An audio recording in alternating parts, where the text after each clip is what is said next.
Assalamualaikum warahmatullahi wabarakatuh. Kali ini penulis ingin bahas soal eh, manfaat positif dari lampu darurat atau emergency light. Fitur yang sekarang ini sudah mulai ngetren ya, sudah mulai distandarkan di banyak motor. Jadi fitur yang bikin lampu darurat, lampu belok itu menyala baik kiri dan kanan maupun depan dan belakang.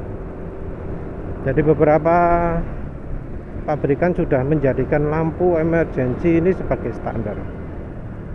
Katanya sih biar sesuai peraturan, tapi di peraturan juga disebut wajib pakai segitiga peringatan ya.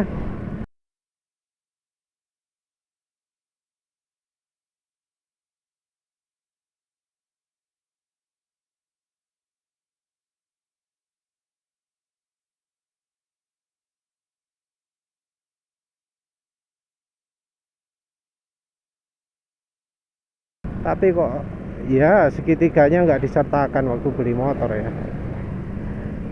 Jadi fitur untuk lampu emergency ini menurut penulis bukan untuk menuruti peraturan sebenarnya. Karena serius menuruti peraturan, harusnya nggak cuma lampu emergensinya tok, tapi segitiga penandanya juga harus disertakan. Tapi ya kembali lagi muncul pertanyaan, ngapain sih kalau motor kok harus kalau motor kok perlu kasih emergency gitu.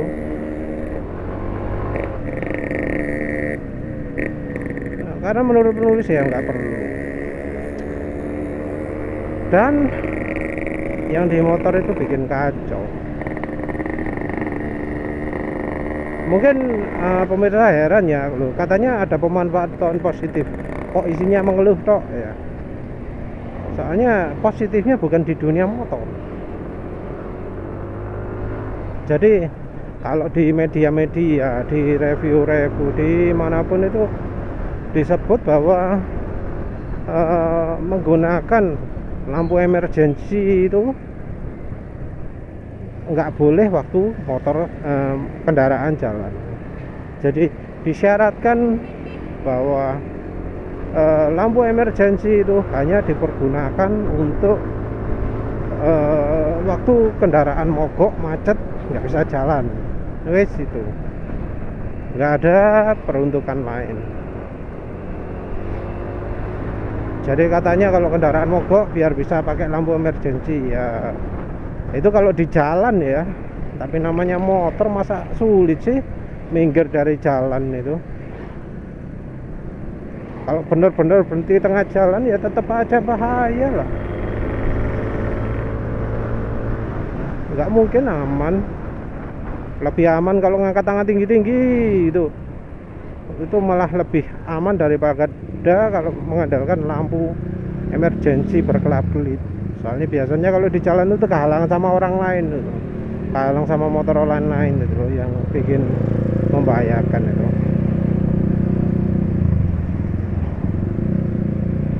Pemakaian yang dilarang dicontohnya waktu hujan. Waktu hujan itu memang ada kan yang kebiasaan nyalakan lampu darurat, itu nggak boleh. Kalau misalnya merasa bahaya, yang dinyalakan harusnya adalah lampu kota kalau mobil. Kalau motor ya wis, motor sekarang lampu depan, lampu belakang nyala semua ya kalau siang, kecuali kalau yang motor-motor lama gini. Jadi nggak relevan pemakaian di hujan-hujan itu. Jalan kabut juga gitu. Jalan kabut itu lampu yang harusnya dinyalakan adalah lampu kabut, bukan lampu belok atau lampu darurat. Terus lagi apa lagi ya, kalau mau jalan lurus, jadi di persimpangan, di perempatan gitu, kalau mau lurus nyalakan lampu darurat. Nah itu salah juga, disebut apa, lampu darurat itu yang nggak seharusnya dinyalakan dalam kondisi mau lurus. Kalau misalnya dari perempatan, nggak perlu itu. Jadi kalau lurus ya nggak usah pakai lampu belok. Kalau kiri kanan gitu bukan apa, bukan tempatnya untuk belok.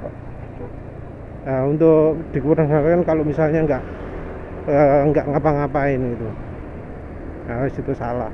Terus pemakaian yang berikutnya ini mungkin ya paling apa ya, paling sering terjadi ya di dunia motor, di pengendara motor, yaitu apa, pemakaian kalau konvoi. Kalau konvoi itu sering apa, dinyalakan lampunya.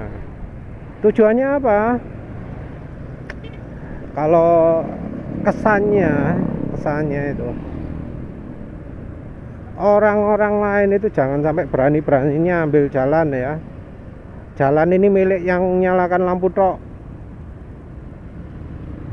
bukan untuk yang apa, nggak pakai lampu emergency. Jadi kalau misalnya berani nyalip ya dimaki-maki, ditendang-tendang. Kalau misalnya dari berlawanan nggak mau ngalah, dipukul helm. Ya seperti itulah kesannya itu ya, arogansi. Nggak cuma waktu konvoi sih, di beberapa video penulis sebelumnya kan sempat lihat juga apa, rider ya, pengendara NMAX pakai lampu emergency mulai dari apa, tempat penulis itu biasanya mulai video sampai ke pertigaan tadi itu dinyalakan terus. Belok pun sampai nggak ketahuan tandanya, tahu-tahu belok jedut gitu. Orang gila ya, orang gila, maklum.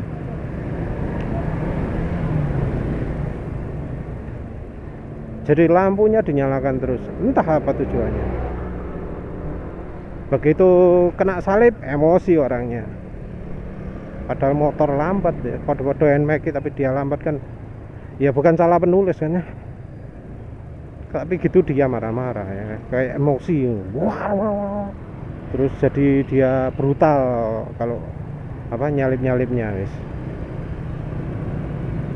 Padahal ya cuma disalip biasa, karena cuma dia apa ya, akselerasinya parah pada sama-sama NMAX ya gitulah reaksinya gitu. Nah sebenarnya ya ada fungsi lampu darurat yang menurut penulis itu sangat bagus, tapi sayang cuma budaya Indonesia, karena di luar negeri pasti nggak ada yang seperti itu. Pemanfaatan lampu darurat yang akan penulis sebut ini nggak ada di luar negeri, pastilah. Padahal menurut penulis itu sangat bagus. Apa itu?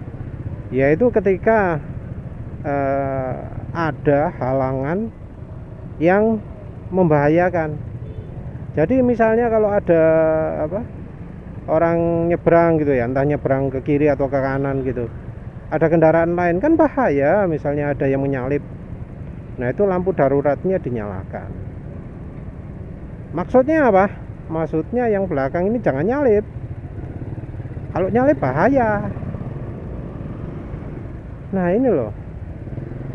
Begitu juga ya, prinsipnya mirip dengan apa, ketika ada sopir bus gitu ya, ada di depan keadaannya bahaya, terus dia mau apa, mau ngasih tahu yang belakang, jangan nyalip, nggak cukup, bahaya, dia nyalakan renteng kanan. Nah kondisinya seperti itu, tapi kalau lampu darurat itu kayaknya lebih apa ya, lebih melekat gitu loh. Oh ojo nyalip, bahaya gitu ya. Jadi pemanfaatnya banyak. Misalnya orang apa, sopir bisnya dari depan kan bisa kelihatan, ada orang nyebrang dari arah berlawanan ke kiri gitu ya. Nah kalau disalip dari kanan bahaya, orangnya bisa ketabrak. Disalip dari kiri juga bisa bahaya kalau orangnya lari yang nyebrang ini. Atau kalau misalnya yang nyebrang itu naik motor terus ragu-ragu gitu ya, nyebrang nggak, kalau nggak nyebrang nanti ketabrak sama yang nyalip dari kanan. Kalau nyebrang kecepatan nanti ketabrak dari yang nyalip dari kiri. Nah itu memberi tanda lampu darurat sebagai tanda bahwa jangan nyalip kiri, jangan nyalip kanan. Itu sangat bagus itu. Terus lagi kalau misalnya ada motor atau mobil yang dari arah berlawanan tapi nyebrang, jadi dia ada di sebelah kiri kita, mau masuk lajur yang arah berlawanan dari kita, ini tuh kan kadang mepet. Kalau kita nggak tahu, kendaraannya kan gede-gede ya, nggak kayak gini. Kalau pendek kan kita bisa lihat depan gampang. Nah kalau kendaraan gede kan kita nggak bisa lihat depan, kita nggak tahu misalnya ada yang mau masuk ke jalur dari arah berlawanan dari sebelah kiri. Nah itu biasanya kan yang melakukan itu orangnya bodoh-bodoh kan, nggak ada yang pinter. Kalau orang pinter pasti nunggu sampai benar-benar kosong, atau cari jalan muter yang aman. Jadi mengikuti jalur dulu, terus nyebrang ke kanan, terus baru muter balik ke arah yang diinginkan. Nah kalau orang bodoh nggak peduli, dia cuma memikirkan kendaraan yang ada di depannya. Jadi misalnya penulis nih, dimana ya nah contohnya, soalnya ini mau motong yang sebelah kanan. Penulis contohkan nih gini ya, ini kan anggap aja ini arus yang berlawanan arah dari sana, penulis kan dari sini, kendaraannya dari sana. Penulis mau ikut ke jalur kiri sini, ke ini truk ini. Nah ini kalau ada jalur berlawanan arah, seringnya orang itu tuh ngepres, jadi cuma diperhitungkan kendaraan yang kelihatan besar dari arah berlawanan itu, nggak diperhitungkan kejadian dimana bakal ada yang nyalip dari kendaraan besar itu. Jadi misalnya ada yang nyalip, biasanya tempuk, biasanya crash, biasanya tabrakan. Jadi memang peluangnya kecil, karena ya seberapa sering sih orang tadi kebut-kebutan tapi kok penulis duluan nyampe sini. Ya namanya ngebut nggak mesti lebih cepet ya. Nah peluangnya itu kan memang kecil, tapi kalau sudah kejadian ngeri banget. Jadi tahu-tahu kita kan nggak lihat kendaraan dari arah berlawanan itu sedang menyalip kendaraan yang kita mau yang kita pakai sebagai acuan ya. Dari sini seret, terus ada nyalip dari belakangnya, jadi gini seret.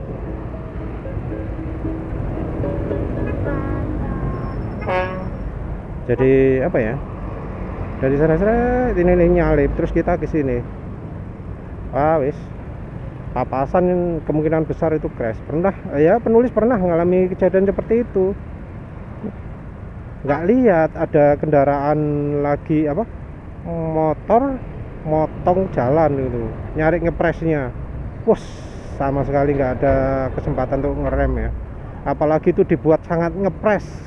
Jadi itu sepeda motor, dia motong langsung ngepres sehingga mobilnya itu nggak nabrak. Tapi bagi penulis sudah nggak ada kesempatan karena dia mepet sekali. Lagi pula kan kendaraannya kendaraan box, penulis nggak bisa lihat kendaraan nggak bisa lihat depan sama sekali. Akhirnya ya nabrak. Ya penulis harus keluar uang 1 juta untuk ganti kerusakan motornya ya.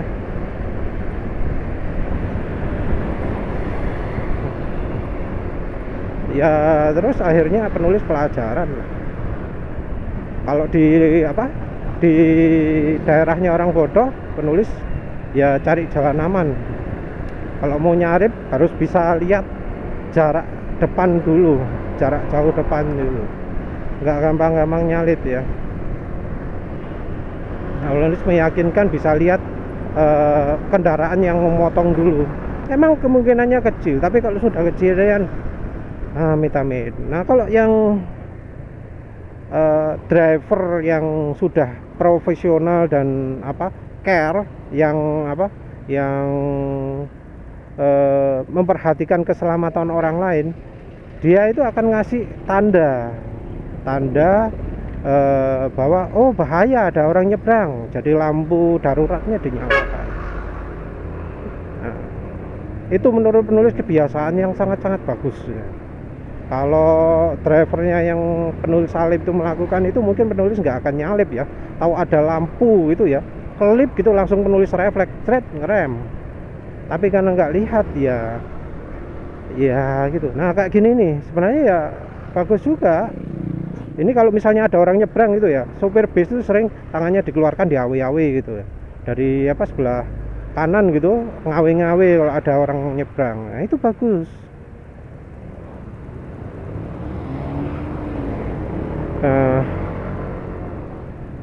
Ya memang kalau misalnya orang nggak melakukan itu, pengendara mobil nggak nyalakan lampu darurat ketika ada yang nyebrang, ya nggak salah sih.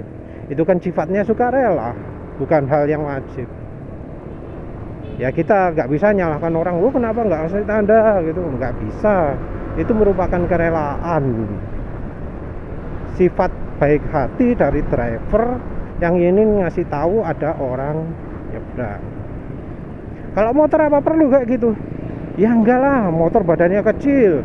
Kalau misalnya motor ya ada orang nyebrang atau apa, itu lebih lebih informatif kalau pakai tangan, ngasih kode pakai tangan, ayun lambat di sebelah kanan gitu ya. Tapi sambil lihat spion juga, jangan sampai ada motor kencang dari belakang.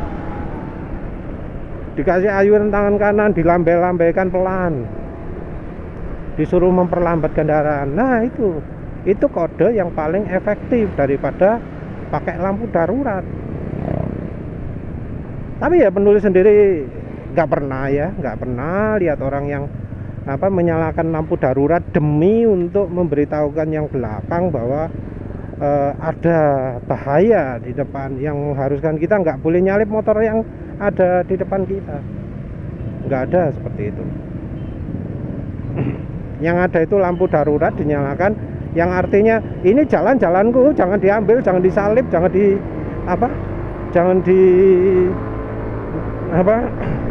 dipakai. Nunggu aku dulu lewat baru yang lain boleh pakai jalan. Kayak gitulah kira-kira kodenya. Jadi ya kesannya beda lah ya.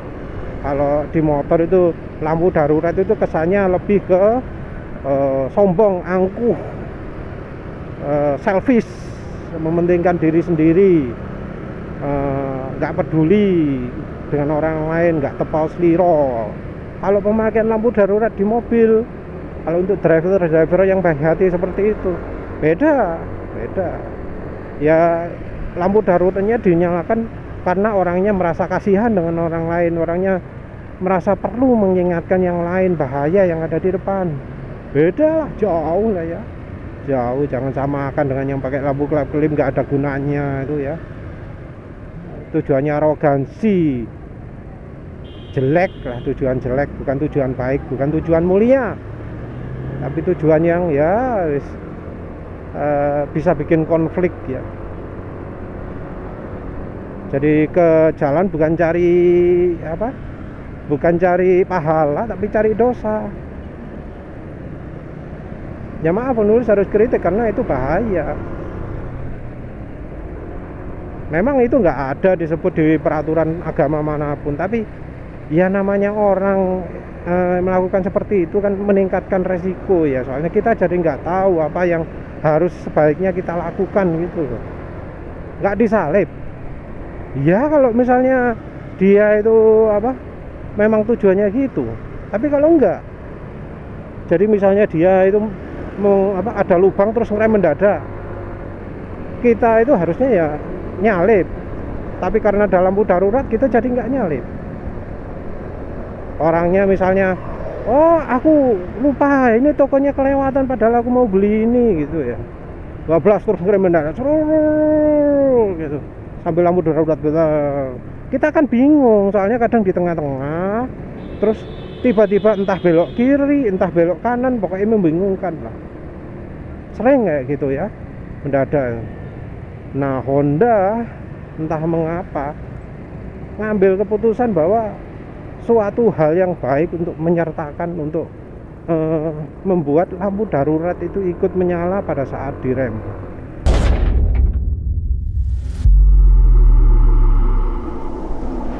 Nah ini wis nggak paham ini wis. Jadi harusnya kan kalau di Indonesia ya, di Indonesia bukan di Jepang, di Indonesia ya karena sifat tepos liro pengen ngasih tahu orang lain ya, itu lampu emergency dipergunakan untuk memberitahukan orang lain bahwa ada bahaya di depan, dan yang langkah yang paling aman adalah jangan menyalip kendaraan di depan. Tapi seoleh Honda dilengketkan dengan rem. Jadi begitu rem katanya kalau termasuk mendadak, maka lampu ini akan kelap-kelip. Entah mendadak itu hitungannya gimana ya, penulis nggak ngerti. Paling ya nggak lihat rumus sih, begitu terdeteksi rem dua-duanya langsung kelap-kelip. Itu bikin bingung ya. Kalau di mobil tandanya itu adalah jangan menyalip. Apa bener kalau misalnya orang rem seperti itu jangan disalip? Nah kalau misalnya kebutuhan egois, pengen jawab telepon tengah jalan gimana? Kan bahaya kadang-kadang itu. Teman penulis ya pernah kaget setengah mati, katanya ada anak kecil naik motor tiba-tiba ngerem mendadak di jalan, seret. Tujuannya apa? Cuma ngangkat telepon. Nah kayak gitulah. Nah kayak gitu kan apa? Yang paling aman adalah dihindari. Kalau nggak nutut gimana? Kan nggak semua orang apa bisa ngerem apa cepat gitu ya kalau dalam keadaan mendadak. Namanya orang kan kemampuannya terbatas. Ya faktanya gitu kan. Penulis pun ya sempat ngalami kalau apa ada orang ngerem di depan nggak sempat ngerem, terutama waktu masih masih ikut alirannya JDDC ya, nggak boleh narik jari di tuas rem kalau ngerem depan dulu. Nah waktu seperti itu penulis itu kalau ngerem sering kelabakan ya kalau depan ngeremnya mendadak. Nah terus kalau ada itu apa terus dalam pikiran kita pikir waduh nggak boleh nyalip ya wis mana petaka. Soalnya sering dalam keadaan itu penulis selamat itu karena apa? Karena penulis menghindar. Mereka apa depan ngerem mendadak, penulis ya menghindar apa kiri atau kanan gitu ya. Biasanya kalau zaman masih tuas jari nggak di tuas rem ya, ketika zaman ya itu nggak boleh cover the brake, jari di setang semua itu ngerem kan telat terus. Nah itu begitu ngerem penulis itu sudah sangat dekat, jadi penulis harus menghindar ke kiri atau ke kanan. Kadang nabrak knalpot, kadang nabrak pijakan kaki belakang ya kayak gitu.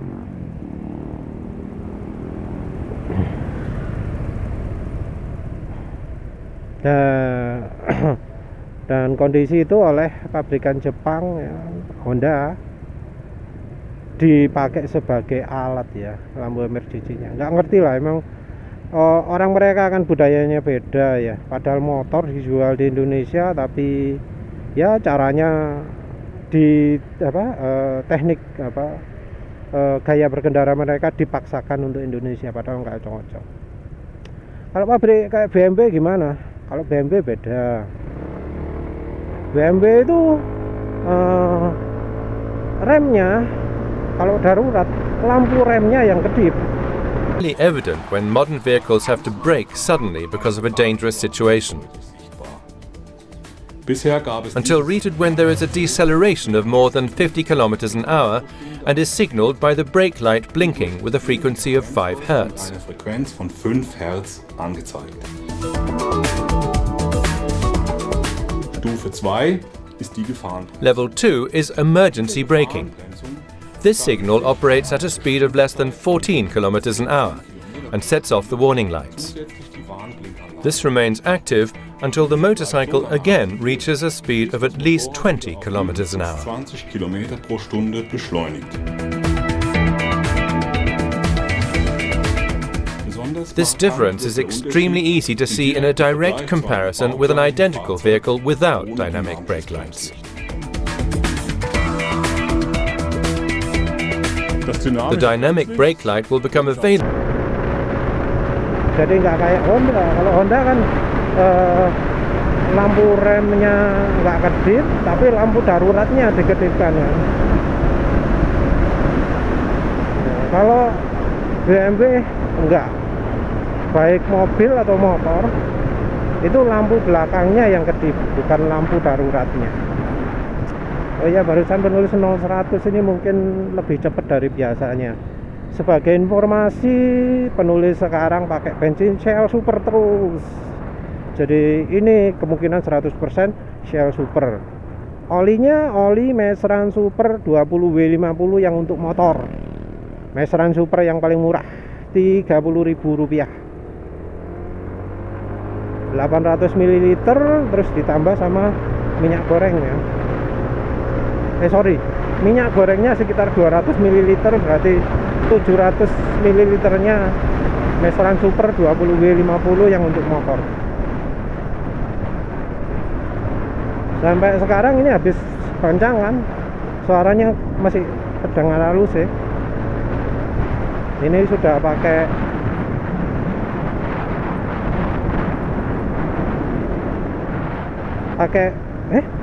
jauh banget. Oh ya, kemarin gantinya 402 km, sekarang sudah 705, berarti sudah 303 km ya.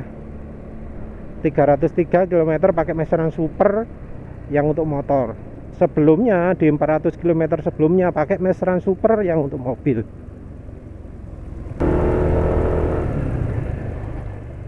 Ya wis, balik lagi ke topik. Penulis sayangkan ya, Honda kok sampai kayak gitu.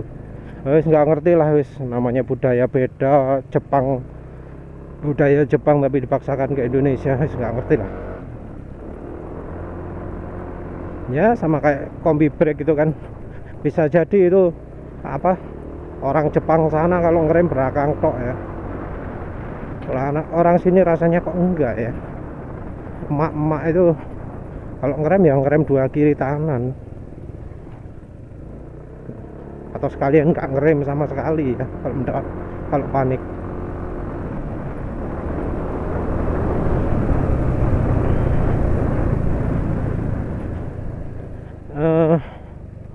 Ya wes lah, pokoknya lampu darurat itu ada fungsi bagusnya. Jadi kalau lampu darurat itu dipakai untuk mengingatkan yang lain untuk jangan nyalip, dan betul-betul digunakan untuk itu bagus. Emang kalau di mobil keperluannya beda. Mobil kan badannya gede, kalau begitu nyala lampu darurat, mobilnya di tengah jalan berhenti, ya itu artinya awas ojo sampai ditabrak. Menghindar.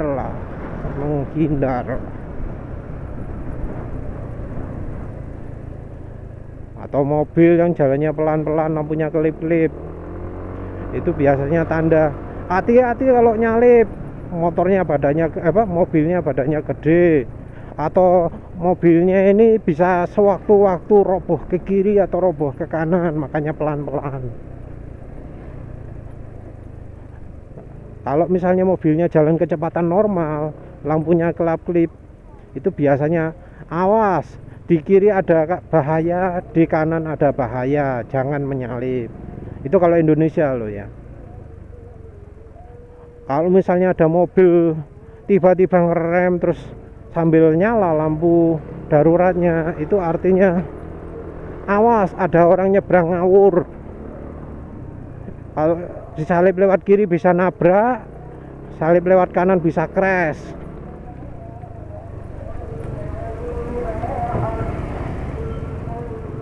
Ya itulah bagusnya apa ya, penyalahgunaan lampu darurat. Salah gunakan tapi sudah memasyarakat ya. Sayangnya kayaknya setelah ada lampu darurat ala CBR 150R atau CB ya, di CB ada juga enggak itu, jadinya serba berubah, dipaksa kalau ada lampu darurat nyalipo. Padahal ya kalau di mobil itu ada penggunaan yang untuk menurut penulis lebih baik ya, sebagai tanda peringatan, awas jangan nyalip lewat kiri, jangan nyalip lewat kanan.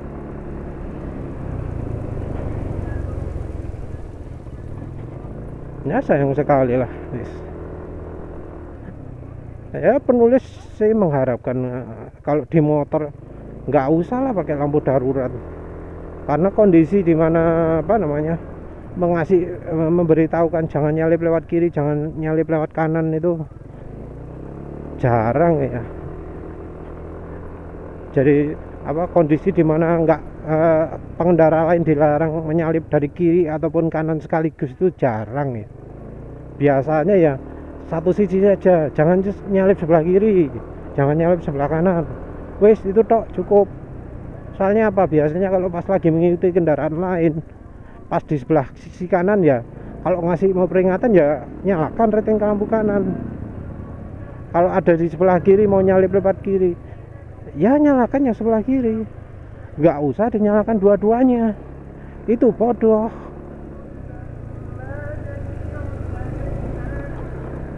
Apalagi kalau sampai dipakai nyalakan terus dipakai kebut-kebutan, jalannya menghabiskan jalan yang apa dari berlawanan arah, motong-motong yang searah. Nah di situ hina sekali lah di situ. Ya begitu saja. Terima kasih yang sudah menonton. Assalamualaikum warahmatullahi wabarakatuh.